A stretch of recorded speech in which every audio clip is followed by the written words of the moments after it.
Sup guys, Beersy here. Just thought I'd go a little unscripted here. I neglected to mention the creator of the brilliant International Zodiac Job System English patch. FF Griever. You may know him from some of his work in the PS2 hacking and modding scene, such as the ESR backup patching system, and a couple of other things. I put a link in the description of the last video if you'd like to go and check out the English patch before the Zodiac Age comes out. And I'll do the same for the creator of this patch in this video, so enjoy.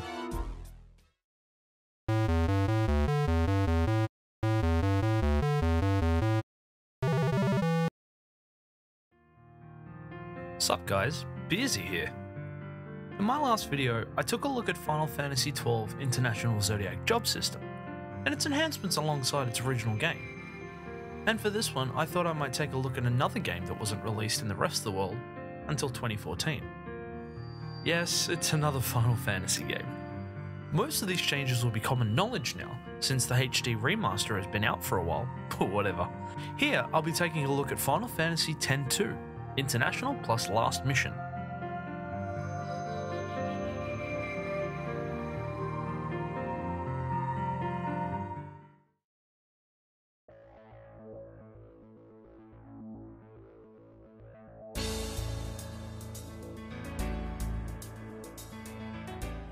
Final Fantasy X-2 was released March 13th, 2003 in Japan, November 18th in North America, February 19th in Australia, and February the 20th in Europe.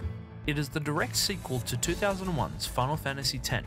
It was the very first game in the mainline Final Fantasy franchise to be a direct sequel, until Dirge of Cerberus, Final Fantasy XII Revenant Wings, The After Years, 13-2, and Lightning's Return Final Fantasy XIII.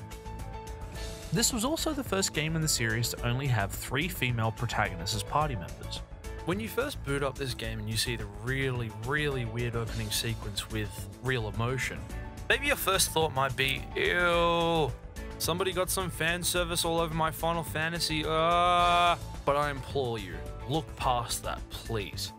Despite it seeming like a very girly Final Fantasy, it's definitely a great addition to the franchise as a whole. You assume the role of Yuna, 2 years after the fall of Sin, who embarks on a journey of self-discovery after finding a sphere of what appears to be Tidus, and leaving the island of Besaid to join brother, Riku, and buddy on the airship Celsius to become a sphere hunter. Rounding out the trio of protagonists is Pain, a mysterious and reserved warrior with a rather dark past. Under the banner of the Gullwings, the trio search for answers regarding the truth of Spira, and for Yuna, her search to find some clue as to what happened to Tidus. It was re-released in the Final Fantasy X, X-2 HD remaster, the PlayStation 3 and PlayStation Vita in 2013, and released again for the PlayStation 4 in 2015 and on PC in 2016. This version has updated graphics, new features and changes. However, before this game was remastered in high definition, all of the new features and gameplay tweaks came from the Japanese-only release, Final Fantasy X-2, International plus Last Mission. Final Fantasy X-2 International plus Last Mission was released on the PlayStation 2 on February 9th, 2004. There are a few new additions to the core gameplay mechanics, new modes, and even an epilogue story in the form of a roguelike RPG.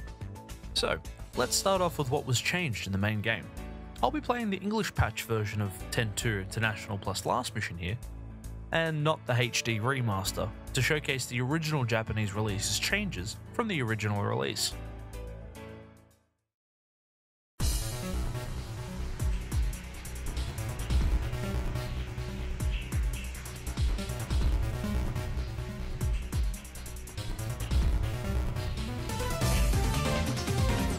Despite the international version having almost no notable changes to the story or core battle mechanics, there were a few new additions in the way of new dress spheres and garment grids. The 2 dress spheres that were added were called Psychica and Omatsurishi, which are also called Psychic and Festivalist in the HD remaster respectively. Psychica's dress sphere dons the ladies in school uniforms and futuristic visors. They all hover above the ground in this form as well.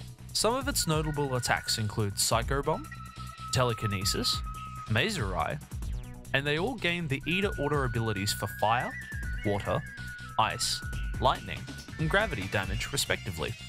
Omatsurishi's dress fair dons the ladies in different festival attire.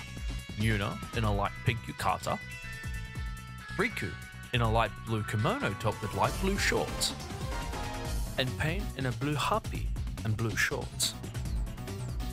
You can obtain this dress fair by talking to Brother for the first time on the Celsius. They have different weapons, such as Yuna using silver and red tamari, which are decorated balls, and she uses her sandals for special attacks. Riku uses cotton candy and a goldfish which changes colours for her special attacks. And Pain uses a giant fan and uses a chocobo mask for her special attacks. Also, the colours of their fireworks upon using normal attacks and changing in and out of this dress sphere differs. Yuna has pink fireworks, Riku's is green, and Pain's is indigo. Each attack and ability for each character is different, except for the 4 main abilities: Twinkler, which restores HP and cures status ailments; Spinner, which causes damage and inflicts confusion on an enemy; Popper, which damages an enemy; and Fountain, which damages all enemies. Yuna has a randomized special attack based on the landing of her sandals, resulting in differing levels of attack. In ascending order, it goes face up for the lowest spell, then face down, on its side, and finally on the heel for the strongest attack. There are 6 sets of sandals in total. These include Fire, Water, Ice, Thunder, Flare, and Ultima. Flare and Ultima differ slightly, as the spells for the Flare sandals are Sleep, Berserk, Break, and Flare, and Ultima sandals have Silence, Blind, Death, and Ultima. Her auto abilities include Pointless Proof, Piercing Magic, Silence Proof, SOS Regen, and SOS Wall. Riku's attacks utilize 3 element imbued goldfish which chain damage with each goldfish attack. These elements include Fire, Water, Ice, Lightning, Gravity, and Holy on one enemy. Her auto abilities are mostly the same as Yuna's, though she gains Slow Proof and Stop Proof instead of Piercing Magic and Silence Proof. Pain's special attacks uses her masks to inflict damage and imbue status effects. These include Blind, Silence, Sleep, Poison, Stop, and Petrification. Instead of gaining Pointless Proof, her auto abilities use most of Riku's with the addition of SOS Haste. Also, another little addition which I thought was a really nice touch was the avatar of each of the characters actually change depending on the dress sphere they have equipped. That's pretty cool. 4 new garment grids were added in this version. They are only obtainable from completing certain tasks from the Fiend Arena, which I'll be speaking about later. Also, each garment grid has now additional abilities for captured monsters. Intrepid, which can be obtained by beating the Standard Cup 3 times, has Pointless Proof as its passive ability, AP times 3 as its gate ability, and its creature abilities include Finger Snap, and has Strength, Defense, Magic, and Magic Defense plus 10. Its background is the Udisa Tower. Abominable, which can be obtained by beating the Grand Cup hard difficulty, has Itchy Proof as its passive ability, Status Proof abilities, and Ribbon as its gate abilities. And its creature abilities include Ribbon, and has Strength, Defense, Magic, and Magic Defense plus 20. Its background is the monster Torich. Peerless, which can be obtained by beating the Aeon Cup 3 times, has no passive ability, and has Always Critical, Magic Booster, Auto Haste, and Break Damage Limit as its gate abilities, and its creature ability is Always Critical. Its background is Vegnagun. And finally, Last Resort, which can be obtained by completing Almighty Shinra's Tale and releasing him, has no passive ability, has MP cost 0, Always Critical, Magic Boost, Break Damage Limit, and Hidden Hero Drink as its gate abilities, and its creature ability is Hidden Hero Drink. Its background is Almighty Shinra. Now, half of that probably didn't make any sense to any of you out there who haven't played this version before, so let's dive into the Creature Creator and Fiend Arena.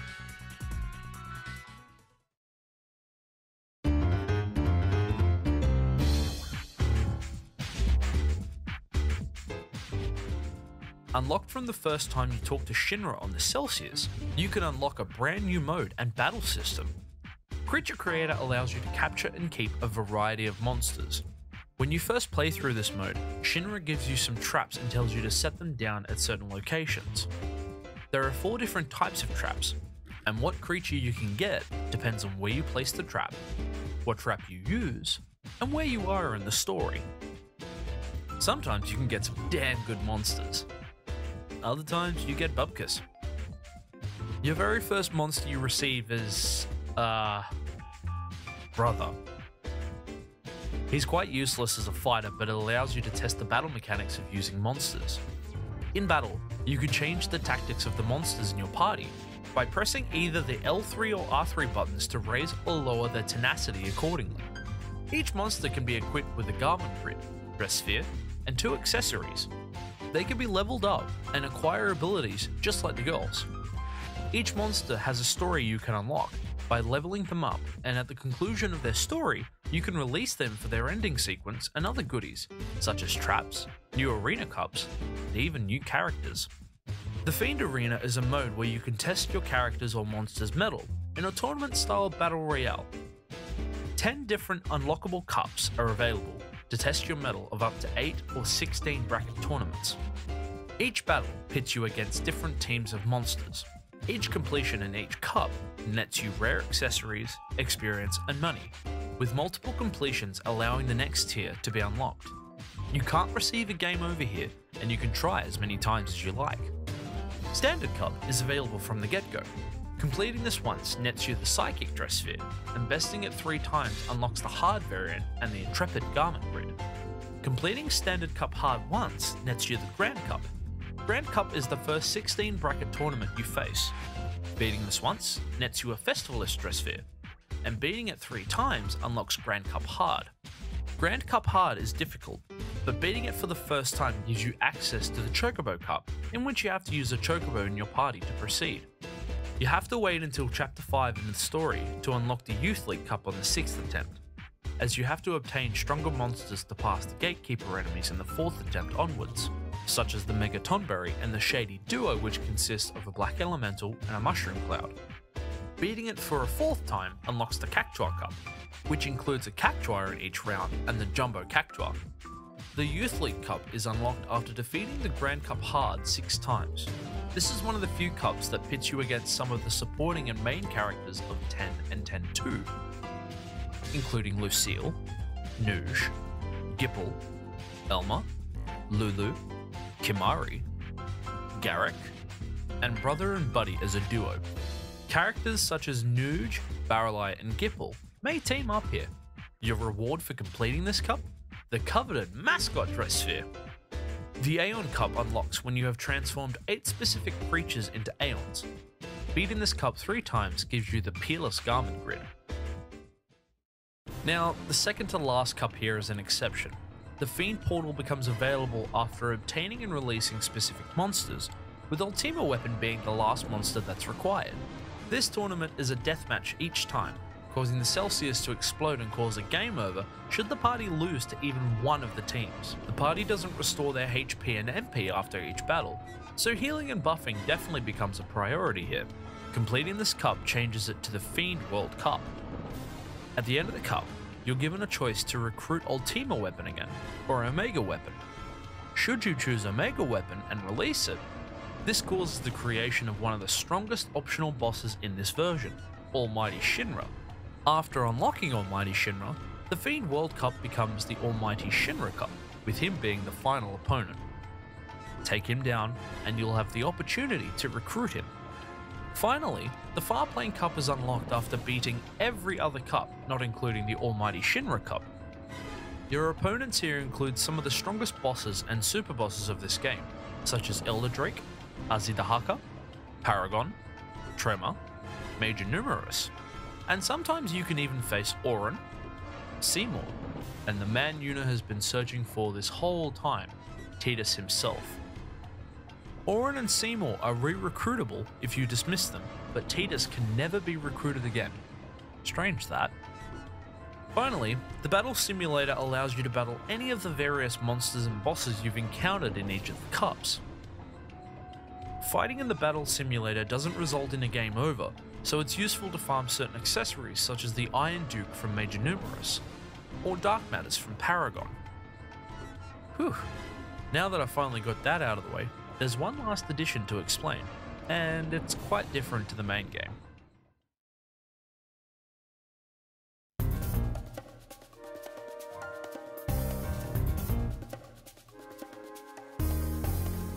Last Mission is a roguelike dungeon crawler which serves as the epilogue from the end of 10.2. 3 months after defeating Vegnagun and Shuyin, the Gullwings have gone their separate ways, each of them working on different things in their own lives. In this version, some of the storyline differs depending on which ending you achieve in a save you choose. In the HD remaster, you'll always have the best ending storyline of Last Mission. They all receive a message to investigate Yadanaki Tower, which is called Udasid Tower in the HD remaster. You start off in the outpost before the tower, where you can save, change your active party member. You can only use one character here. Once you start ascending the tower, the gameplay becomes quite different to what 10.2 had. You move around on a grid, moving from room to room, killing fiends, picking up items in guild, using spells and folios, but you only get one move per turn. Whether it's moving one square or attacking, using an item, you get one move, and all of the fiends move. Each level is randomly generated.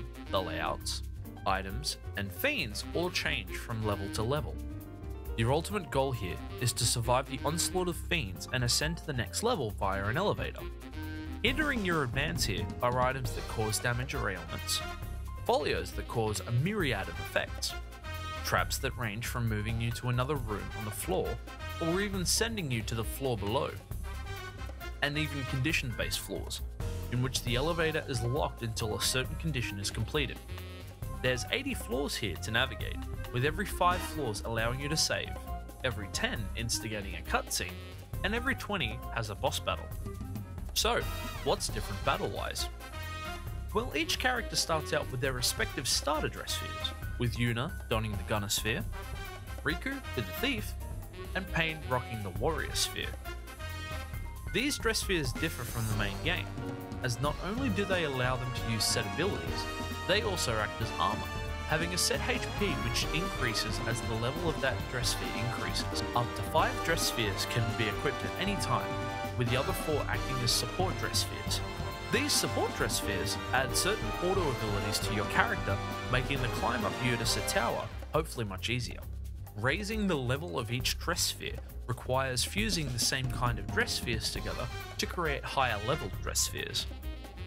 HP is subtracted from the main dress sphere equipped, and support dress spheres will be equipped if the main one breaks, meaning its HP is reduced to 0. If you run out of dress spheres, you'll be demoted to Freelancer. You're pretty weak in this form, and if you die here, you'll have to climb up the tower again, all the way from the bottom. You can equip accessories either found inside the tower, or the ones created from the passive abilities of your support dress spheres. You can accrue ability points a la 10.2, which creates an accessory based on that auto ability. You can only equip 2 at a time. Your inventory is quite limited here, with only 20 slots for items, dress spheres, folios, and accessories. So, as you ascend the tower, you'll learn more about what made the Gullwings split up, what each of them is doing now, and the doubts they never voiced during the main game. There really isn't much to this epilogue, but it's quite interesting to see what happened after the end of 10.2, and the gameplay changes feel fresh and different. Good luck trying to get to the top of Udasid Tower, because RNG is a bitch! So, that's pretty much it for 10.2 International plus Last Mission. Most of, if not all of these features made it to the HD remaster, so maybe I might do a video on 10 International, which the US didn't get to play until the HD remaster was released. Who knows, I might do a shitty gameplay video, but I'm unsure at this point. Also, I'd like to give a shout out to PBirdman, the creator of this wonderful patch. I'll throw a link in the description below if you're interested to check out the patch for yourself.